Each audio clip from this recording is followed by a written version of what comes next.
जी हाँ, स्वागत है हमारे डीके भी एजुकेशन चैनल में। और आज हम आपको बताएंगे संवृत्त नियम एवं प्रतिलोम नियम। संवृत्त नियम क्या होता है एवं प्रतिलोम क्या होता है। तो सबसे पहले आपको बताएंगे संवृत्त होना, किसी संख्या का संवृत्त होना। कोई संख्या संवृत्त कैसे होगी? माना संख्याएं पूर्णांक है कोई, यदि हम संख्या पूर्णांक लेते हैं तो यदि उनका समुच्चय हमें उस समुच्चय की संख्या में यदि जोड़, घटाना, गुणा, भाग किया जाए और उसी समुच्चय की संख्या हमें प्राप्त हो जाए तो वही हमारा संवृत्त नियम कहलाता है। जैसे हम माना पूर्णांक लेते हैं, पूर्णांक तो आप जानते हैं, पूर्णांक में जैसे पूर्णांक संख्या है तो पूर्णांक में क्या क्या शामिल होता है? ऋणात्मक संख्या होती है शामिल, धनात्मक और शून्य। ऋणात्मक संख्या, धनात्मक संख्या और शून्य जिसमें शामिल होता है वही हमारा पूर्णांक कहलाता है। तो जैसे ऋणात्मक में मान लो ऋण 3 है, ऋण 5 है, ऋण 8 है, 0 है, 1, 2, 3 और 8, 10, ये सब क्या कहलाते हैं? हमारे पूर्णांक कहलाते हैं। जिसमें ऋणात्मक संख्या, धनात्मक संख्या और शून्य शामिल होता है वो संख्याएं हमारी पूर्णांक संख्याएं कहलाती हैं। तो संवृत्त नियम में हमें यह देखना है कि हम जब दो पूर्णांकों का योग करेंगे तो हमें एक पूर्णांक प्राप्त होता है कि नहीं होता है। सबसे पहले हम योग का संवृत्त देखेंगे, उसके बाद घटाव का संवृत्त देखेंगे, उसके बाद गुणा का संवृत्त देखेंगे, उसके बाद हम भाग का संवृत्त देखेंगे। तो सबसे पहले हम योग का संवृत्त देखेंगे। योग में ये नियम लगाते हैं कि इस योग में संवृत्त पूर्णांक होगा कि नहीं होगा। तो सबसे पहले मानो हमने 8 संख्या है और इसमें ऋण 5 को जोड़ा, 8 संख्या में ऋण 5 को जोड़ा तो हमें संख्या क्या प्राप्त होगी? ये 8 माइनस का गुणा प्लस में होगा तो माइनस आ जाएगा, 5 बराबर 3। ये भी क्या है? एक 3। ये दोनों पूर्णांक है, 8 पूर्णांक है और माइनस 5 पूर्णांक है। तो हमें इनका योग क्या प्राप्त हुआ? 3 प्राप्त हुआ। तो ये योग में संवृत्त होगा। योग के लिए क्या होगा? संवृत्त होगा। योग के लिए संवृत्त है। तो संवृत्त नियम योग के लिए लागू होता है। अब हम घटाव के लिए देखेंगे, घटाना के लिए कि ये संख्याएं संवृत्त होंगी कि नहीं होंगी, घटाव में संवृत्त नियम लागू होगा कि नहीं होगा।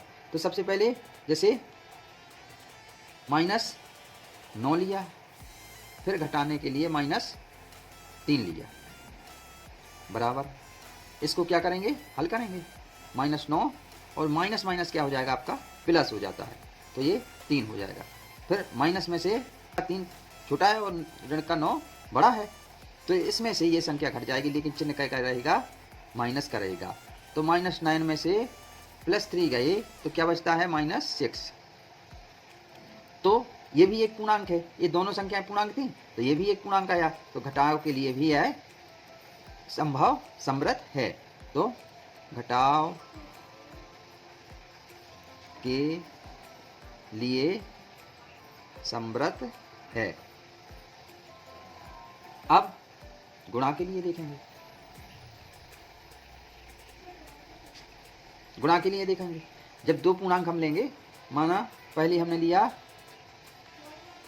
ऋण 7 गुणित 4, इनका गुणा करेंगे, 4 सत्ते 28, लेकिन चिन्ह क्या रहेगा? ऋण का, ये आ जाएगा 28। तो ये जब दो पूर्णांक लेंगे तो हमें तीसरा पूर्णांक इनके रूप में, हल के रूप में प्राप्त हो जाता है।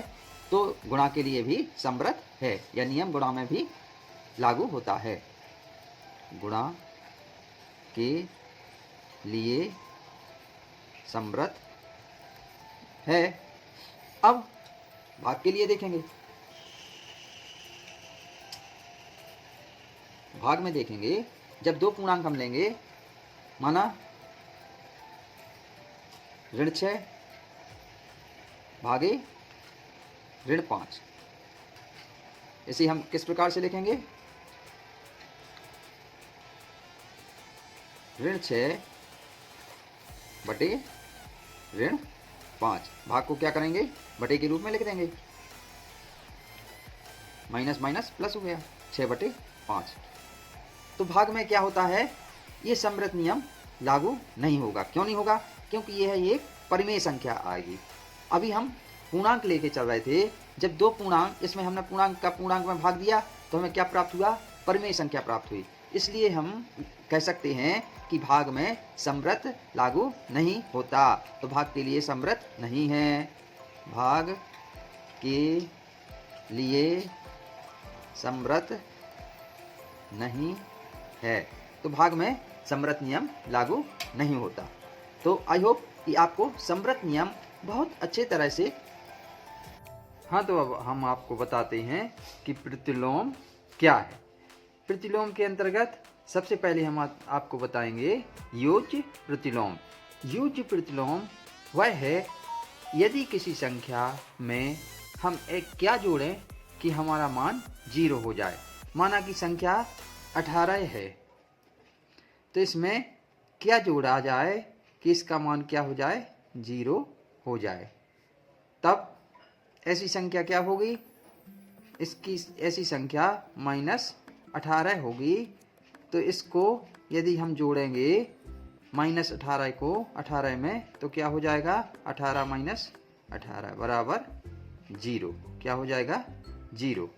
तो यही हमारा जो -18 है वो क्या कहलाएगा? हमारा योज्य प्रतिलोम। तो किसी संख्या में, जैसे मान लो 5/8 है, 5/8 है कोई संख्या, तो इसका योज्य प्रतिलोम क्या कहलाएगा? -5/8। यदि इसको जोड़ा जाए तो क्या हो जाएगा? 0 हो जाएगा। कैसे? 5/8 माइनस माइनस प्लस माइनस हो गया, 5/8। तो लघुत्तम आया इसका 8। यहाँ 5 आ जाएगा, यहाँ 5 आ जाएगा। 5 में से 5 गया 0, 0/8। 8 का भाग 0 में देंगे तो क्या है? क्या हो जाएगा? 0। तो 0 हमें प्राप्त होता है। तो 5/8 का योज्य प्रतिलोम क्या होगा? -5/8। अब हम देखते हैं गुणन प्रतिलोम।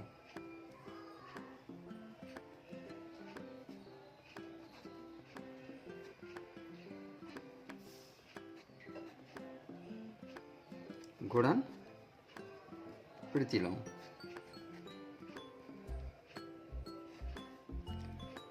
गुणन प्रतिलोम से तात्पर्य है कि यह यदि हम किसी संख्या में ऐसी कौन सी संख्या का गुणा करें कि उसका मान 1 हो जाए। तो माना जैसे कोई संख्या है 5/6, तो इसमें हम कौन सी संख्या का गुणा करेंगे कि इसका मान क्या हो जाएगा? 1 हो जाएगा। तो यदि ऐसी संख्या कहलाता है तो 5/6 में कौन सी संख्या को गुणा किया जाए? 6/5 का। तब 5 एकम 5, 5 एकम 5, 6 एकम 6, 6 एकम 6 कट गए, तो क्या आ जाएगा? इसका आंसर 1 आ जाएगा। तो गुणन प्रतिलोम 5/6 का क्या कहलाएगा? 5/6 का गुणन प्रतिलोम क्या कहलाएगा? 6/5 होगा।